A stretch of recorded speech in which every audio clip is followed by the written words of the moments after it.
Hello students, good morning. तो चलिए आज हम इस नए टॉपिक को स्टार्ट करने जा रहे हैं। जैसा कि हमारा मैथ का जो सेशन चल रहा था उसमें हम लोगों ने चैप्टर 2 के बेसिक्स को पढ़ लिया था। तो आज के इस चैप्टर में हम लोग देखिए प्रश्नावली 2.1 यानी कि बहुपद यानी कि द्विघात बहुपद का जो चैप्टर हमारा चल रहा था उसके बुक सॉल्यूशन को स्टार्ट करते हैं। ठीक है, तो जिन बच्चों ने भी हमारे इसके बुक सॉल्यूशन को नहीं देखा है वो चैनल पर जाकर ज़रूर देख लीजिए, प्लेलिस्ट में मिल जाएगा। और जो भी बच्चे हमारे चैनल पर न्यू हैं सब्सक्राइब बटन दबाना ना भूलें। ठीक है, तो चलिए आइए आज के इस टॉपिक को स्टार्ट करते हैं। देखिए हमें इस पहले टॉपिक में जो पढ़ना है वो पढ़ना है। देखिए पहला नंबर हमारा प्रश्न जो है वो इस प्रकार है, आपको बुक में भी दिख जाएगा, आप बुक लेकर भी बना सकते हो इस क्वेश्चन को।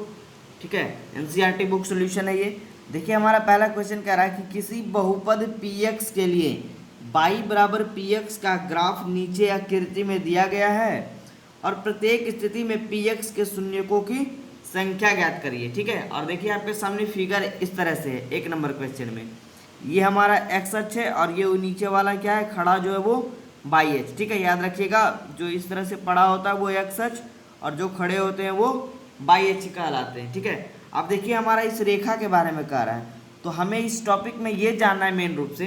ठीक है, हमारे जानने का मेन मकसद है, एक सेकेंड,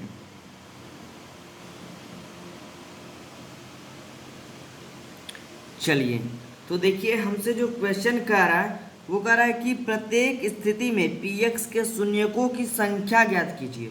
तो हम लोग कैसे पता करेंगे कि इस फिगर में जो है इसका कितना शून्यक होगा, मतलब हम लोग फिगर से सिर्फ कैसे बता सकते हैं कि इसके शून्यकों की संख्या कितनी होगी। तो चलिए आइए इस टॉपिक को स्टार्ट करते हैं। देखिए हमें कुछ नहीं करना है, बस रेखा पे ध्यान देना है और ये देखना है। देखिए हमसे क्वेश्चन पूछा कि y बराबर px। ठीक है, तो हमें इस रेखा को देखना है जो कि x अक्ष में जितनी बार टच करेगा उस पर उतना ही ग्राफ खींचा जा सकता है और शून्यकों की संख्या उतनी ही होगी। ठीक है, जैसे देखिए यहाँ पे हम लोग लिखेंगे इसके नीचे, ये देखिएगा ये जो रेखा है ये वाला, ये एक्स अक्ष को टच कर रहा है, नहीं कर रहा है, नहीं ना, ये टच नहीं कर रहा है क्योंकि अगर ये ऐसे जाता या फिर ऐसे जाता तभी तो इसको टच करता।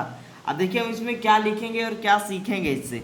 देखिए हमें इसमें लिखना है कि चूंकि इस ग्राफ में रेखा यक्स अक्ष को, यह जो रेखा है ये वाला वह यक्स अक्ष ये जो है इसको जो है एक बार भी प्रतिच्छेदित नहीं कर रही है, मतलब एक बार भी कट नहीं कर रही है। क्योंकि अगर ये आगे भी बढ़ाएंगे तो इसको ये इस तरह से जाएगा और नीचे वाला ये इस तरह से बढ़ेगा।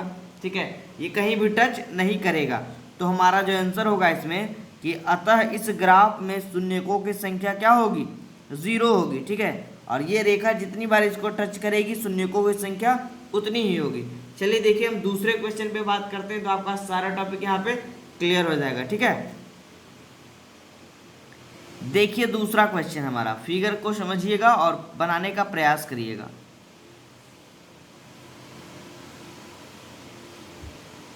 देखिए ठीक है, आपको बुक में भी ये फिगर मिल जाएगा।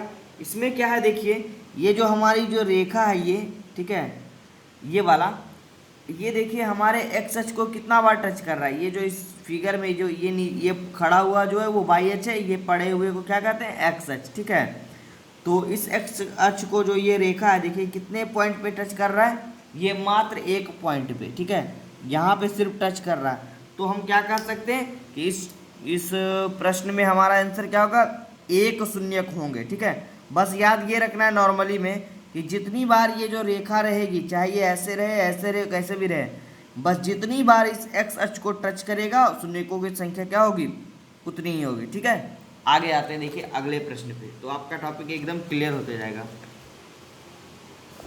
चलिए आइए देखिए तीसरा क्वेश्चन हमारा क्या है जी। देखिए तीसरा कह रहा है, देखिए इस फिगर में कितना शून्यक होगा। समझिए, वही बात आप लोग अच्छे से समझिएगा। देखिए यहाँ से ये रेखा जा रही है, इस तरह से आई, नीचे आई, फिर ऊपर गई। ठीक है, देखिए एक बार यहाँ टच कर रहा है, एक बार यहाँ टच कर रहा है, एक बार यहाँ टच कर रहा है। ठीक है, पॉइंट को हमने देखिए निर्देशित कर दिया है, तो इसका हमारा आंसर क्या हो जाएगा, इस फिगर में हमारे इसकी शून्यकों की संख्या कितनी होगी, 3 होगी। ठीक है, अगला हमारा चौथा क्वेश्चन जो है वो इस प्रकार है। देखिए ये फिगर होगा आपके पास, तो इसमें भी देखिए बस ये ध्यान देना एक्स अक्ष को ही टच करना चाहिए। ठीक है, यानी इस लाइन को टच करना चाहिए एक्स अक्ष को, ये हमारा वाई अक्ष, ये एक्स अक्ष। तो जितनी बार एक्स अक्ष को टच करेगा उसके शून्यकों की संख्या भी क्या होगी, उतनी ही होगी। इसमें देखिए हमारा क्या हो जाएगा, ये देखिए एक बार और ये 2 बार, ठीक है, यानी शून्यकों की संख्या कितनी होगी, इसमें 2 होगी। ठीक है, आगे बढ़े।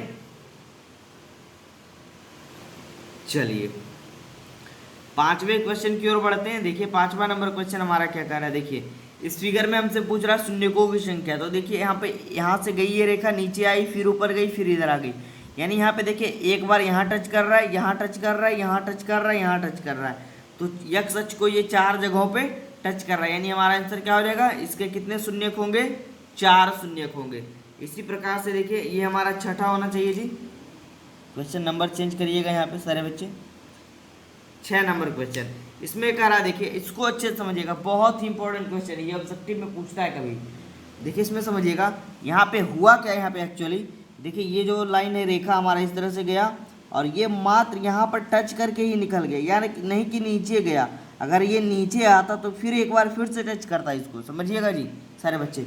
अगर ये रेखा नीचे आता तो फिर से टच करता, तो 2 लाइन पे टच करता, ठीक है। अभी क्या हुआ कि यहाँ पे आया और ये सिर्फ इस बिंदु को टच करते हुए निकल गया, नीचे नहीं आया, एक्स अक्ष के नीचे ये नहीं आया।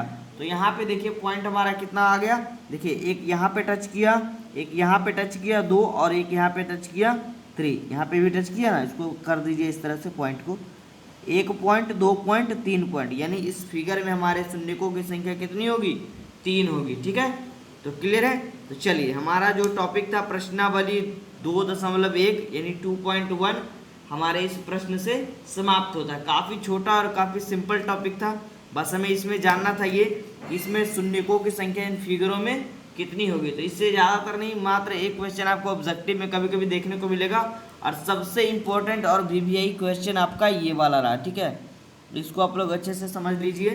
फिर से देखिए, एक बार रिविजन करवा रहे हैं। कई सारे बच्चे इसमें समझते हैं कि देखिए ये जो टॉपिक है, ये वाला, ये जो रेखा है अगर नीचे आएगी तभी तो ये 2 बार टच करेगी। देखिए हम आपको समझाते हैं किसी फिगर को इस तरह से। देखिए जैसे मान लीजिए ये एक्स अक्ष है, ये वाई अक्ष है, ठीक है। एक रेखा हमने इस तरह से दिया, और एक मान लीजिए अगर ये नीचे गया और ये ऊपर गया, तो नीचे इस एक्स अक्ष के नीचे जब गया तब ये यहाँ पे भी टच करेगा और यहाँ पे भी टच करेगा। और अगर मान लीजिए कि एक इस तरह से हम फिगर बनाते हैं और कोई रेखा इस तरह से आया और ये नीचे गया ही नहीं, यहाँ से ही निकल गया, ठीक है, तो एक ही पॉइंट पे ना टच करेगा। अगर ये यहाँ से आता और ये नीचे जाता तब फिर इधर जाता, तब देखिए 2 पॉइंट पे टच किया, तो यहाँ पे इस फिगर में क्या टच किया, 1 पॉइंट पे। क्लियर है, तो यहीं पे समझना था ये वाला टॉपिक। यहाँ पे जो लाइन था वो 1, 2 और 3 पॉइंट पे टच कर रहा है, यानी हमारा आंसर क्या हो जाएगा, 3 शून्य। ठीक है, क्लियर हो गया होगा। तो चलिए आज के इस वीडियो में इतना ही। सारे बच्चे हमें कमेंट बॉक्स में लिख कर बताएंगे कैसा लगा ये टॉपिक। काफ़ी ईजी था। आगे हम लोग इसके जस्ट तुरंत बाद प्रश्नावली 2.2 को कवर करेंगे, जिसमें हम लोग बेहद ही अच्छे अच्छे प्रश्नों को कवर करेंगे जो कि एग्जाम में पूछे जाते हैं। ठीक है, तो आप लोगों का चैनल पे इसी तरह बने रहने के लिए धन्यवाद। इसी तरह हमें सपोर्ट करते रहिए।